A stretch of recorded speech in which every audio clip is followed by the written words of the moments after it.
Hi ദോസ്തോ, എല്ലാവർക്കും ഒരിക്കൽ കൂടി ഷാലു ഹിന്ദി മഞ്ചിലേക്ക് സ്വാഗതം. ഡിയർ സ്റ്റുഡൻസ്, ഇന്ന് നമ്മൾ പഠിക്കാൻ പോകുന്നത് കവിതാഭാഗമാണ്. കവിതാഭാഗത്തിലെ വെരി ഇമ്പോർട്ടൻ്റ് ആയിട്ടുള്ള ഓരോ കവിതകളും ആ കവിതകളുടെ കവിമാരുടെ പേരും പിന്നെ പ്രാചീന ഭാഗത്തിൽ വരുന്ന മധുർ വചൻ, അതായത് ദോഹ, ഈരടികൾ, അതിൽ കബീർദാസ് തുളസീദാസിനാണ് ഇമ്പോർട്ടൻസ് കൊടുത്തുകൊണ്ട് ഞാനിവിടെ തന്നിരിക്കുന്നത്. റഹീം കൂടെ ഉണ്ട് കേട്ടോ പഠിക്കാൻ. അപ്പം നമ്മൾ ഈ രണ്ടു പേരുടെ വരികൾ പഠിച്ചു കഴിഞ്ഞാൽ വേറെ വരിയാണ് വരുന്നതെങ്കിൽ ഇവർ രണ്ടുപേരും അല്ലെങ്കിൽ അതാരുടേതാണെന്ന് നമുക്ക് ഓൾറെഡി ഉറപ്പിക്കാം. റഹീം, അതാണ് അതിൻ്റെ വേറൊരു ട്രിക്ക്. പക്ഷേ നിങ്ങൾ മനസ്സിലാക്കുക, കബീറിനും തുളസിക്കും ഉള്ള അത്ര ഇമ്പോർട്ടൻ്റ് റഹീമിന് സാധാരണ വരാറില്ല. പക്ഷേ എന്ന് കരുതിയിട്ട് ഫൈനൽ എക്സാമിന് ചിലപ്പം നമ്മൾ ശ്രദ്ധിക്കാതെ പോകുന്ന ഭാഗങ്ങളിലേക്ക് അവർ ക്വസ്റ്റ്യൻ ഇട്ട് കഴിഞ്ഞാൽ അത് നമുക്ക് എഴുതാതെ ഇരിക്കാൻ പറ്റില്ലല്ലോ. അതുകൊണ്ട് നിങ്ങൾ എന്ത് ചെയ്യണം? കബീറിൻ്റെയും തുളസീൻ്റെയും ഞാൻ പറയുന്ന ഈ കോഡ് വെച്ച് ട്രിക്കിലൂടെ ഇത് പഠിക്കുക. ദോഹയുടെ ഈരടികൾ വളരെ സിമ്പിളാണ്. ആദ്യത്തെ ഒരു വേർഡും അവസാനത്തെ ഒരു വേർഡും എടുത്തിട്ട് പഠിക്കുക. അങ്ങനെ പഠിക്കുമ്പോൾ നമുക്ക് ആ വരി ആരുടേതാണെന്ന് പെട്ടെന്ന് മൈൻഡിൽ വെക്കാൻ സാധിക്കും.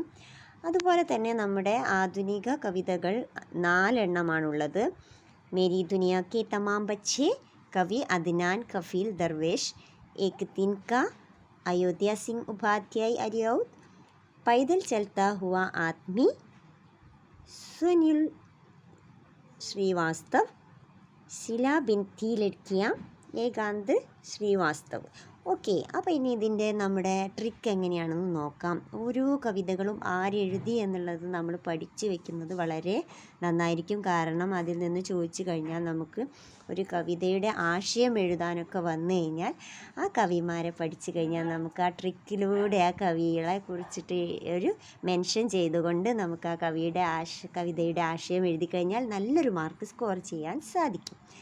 അപ്പം നമുക്ക് മേരി ദുനിയ കെ തമാം ബച്ചേ എന്ന് പഠിക്കാൻ മേരി ദുനിയ അദ്നാനിൻ്റെ ദർവേഷമായിരുന്നു എന്ന് പഠിക്കുക. മേരി ദുനിയ അദ്നാൻ്റെ ദർവേഷമായിരുന്നു. ഏക് ദിൻ കാ അയോധ്യയിലാണുള്ളത്. ഏക് ദിൻ കാ അയോധ്യയിലാണുള്ളത്. ഓക്കെ, അടുത്തത് പൈദൽ ചൽത്താ ഹുവാ ആദ്മി. പൈദൽ ചൽത്താ അത് വാസ്തവമാണ്, ശ്രീവാസ്തവമാണ്. ശ്രീവാസ്തവമാണ്.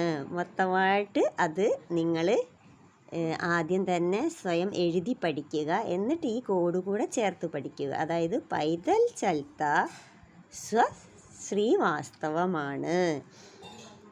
അതുപോലെ തന്നെ ശിലാ ബിൻതി ഏകാന്ത വാസ്തവമാണ്. എന്താണ്? ശിലാ ബിൻതി ഏകാന്ത വാസ്തവമാണ്. ഓക്കെ, ഇങ്ങനെ നമ്മുടെ കാര്യങ്ങൾ നമ്മൾ ഒരു കോഡിലൂടെ പഠിച്ചെടുക്കുക. എളുപ്പമായിട്ട് നിങ്ങൾക്ക് പഠിക്കാൻ തോന്നുന്നില്ലേ? ഓരോ ട്രിക്ക്, ഇനി ഇതിലും സിമ്പിളായ ട്രിക്ക് ഉണ്ടെങ്കിൽ അതിലൂടെയും നിങ്ങൾ വെച്ചുകൊണ്ട് ഇത് പഠിക്കേണ്ടതാണ്.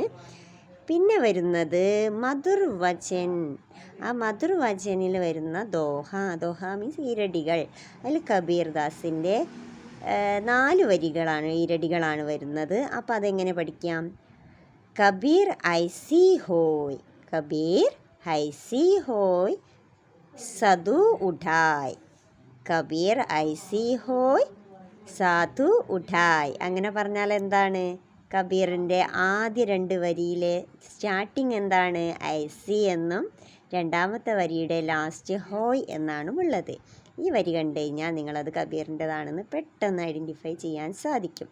അടുത്തത് രണ്ടാമത്തെ ലൈൻ്റെ ഫസ്റ്റ് സ്റ്റാർട്ടിങ് എന്ന് പറയുന്നത് സാധുവാണ്, അവസാനത്തത് ഉഡായ് എന്നാണ് അവസാനിക്കുന്നത്. അപ്പം ഐസി ഹോയ് സാധു ഉഡായ് മനസ്സിലായിട്ടുണ്ടാവും എന്ന് വിചാരിക്കുന്നു. അടുത്ത വരി തുളസിയുടെ സ്റ്റാർട്ടിങ് വരുന്നത് തുളസി ദയാ പ്രാൺ സജീവ് നാശ്. അതായത് ദയ എന്ന് സ്റ്റാർട്ട് ചെയ്യുന്നു. ആ വരിയുടെ രണ്ടാമത്തെ ലൈൻ അവസാനിക്കുന്നത് പ്രാണിൽ എന്ന വാക്കിലാണ്. അടുത്ത സ്റ്റാർട്ട് ചെയ്യുന്നത് സജീവ് എന്നാണ്. ലാസ്റ്റ് അവസാനിക്കുന്നത് നാസ്. ഓക്കെ, കബീർ ഐസി ഹോയ് സാധു ഉഡായ്, തുളസി ദയാ പ്രാൺ സജീവ് നാസ് നിന്നിട്ട് നിങ്ങളത് ഇങ്ങനെ ചൊല്ലി പഠിക്കുക. അപ്പം വളരെ സിമ്പിളല്ലേ? ഇങ്ങനെ ഒന്ന് നിങ്ങൾ പഠിച്ചു നോക്കൂ. പെട്ടെന്ന് തന്നെ നിങ്ങൾക്കത് മൈൻഡിൽ വയ്ക്കാൻ സാധിക്കും. അപ്പം നല്ലൊരു വിജയം നേടിയെടുക്കാൻ എല്ലാവർക്കും സാധിക്കട്ടെ എന്ന് പ്രാർത്ഥിച്ചുകൊണ്ട് ഞാൻ നിങ്ങളുടെ സ്വന്തം ഷാലു സുജിത്ത്. C U.